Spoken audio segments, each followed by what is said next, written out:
جابر بن عبداللہ انصاری رسول اللہ کے معزز ترین ممتاز ترین صحابیوں میں شمار ہوتے ہیں، اور جابر ولایہ اہل بیت میں سرشار تھے۔ حدیث قصہ جابر سے ہی منقول ہے۔ جناب سیدہ سے جناب ام سلمہ نے حدیث قصہ سنی، اور جناب ام سلمہ سے جابر بن عبداللہ انصاری نے سن کر اسے روایت کیا۔ جب ہم حدیث قصہ پڑھتے ہیں تو سب سے پہلے نام جابر بن عبداللہ انصاری کا آتا ہے۔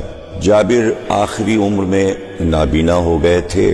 بعد واقع کربلا جابر بن عبداللہ انصاری کربلا آئے، اور فرات پر غسل کرنے کے بعد تو غلام نے نالینیں ان کے سامنے رکھیں۔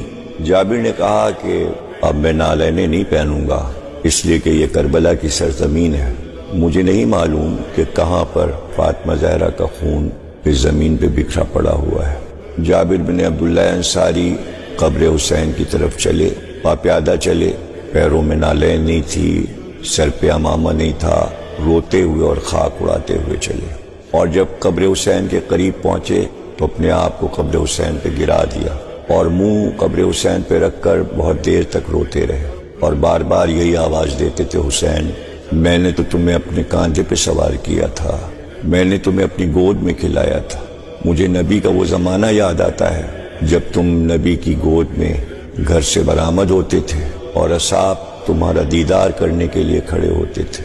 آج یہ دن ہے کہ میرا شہزادہ، میرا قوزادہ جو مسجد نبوی میں کھیلا کرتا تھا، جس کے لیے جنت سے کپڑے آئے تھے، اس کو 3 دن کا بھوکا پیاسا اس میدان کربلا میں شہید کر دیا۔ چیلم کا روز تھا جس دن جابر کربلا پہنچے، قبر حسین پر پہنچے۔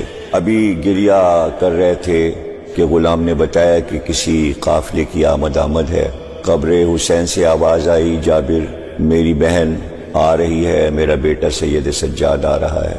تو جابر جا کر سید سجاد کے قدموں سے لپٹ گئے اور امام حسین علیہ السلام کا پرسہ دیا، اور اس کے بعد ایک بین کا سلسلہ ہے کہ جو جناب سید سجاد نے جابر سے کہا کہ اگر تمہاری بینائی ہوتی تو تمہارا کلیجہ پھٹ جاتا کہ کس طرح جناب علی اکبر کی لاش پر میرے بابا حسین آئے۔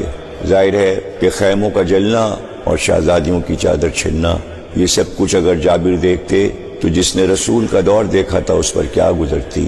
اللہ نے جابر کو اسی لیے نابینا رکھا کہ وہ یہ سب کچھ نہ دیکھ سکتے تھے، اور نہ ان کی آنکھیں یہ سب کچھ برداشت کر سکتی تھیں۔ اس وقت جناب سید سجاد نے جابر سے کہا، اچھا ہے تیری بینائی نہیں، تو دیکھ نہیں پاتا جابر۔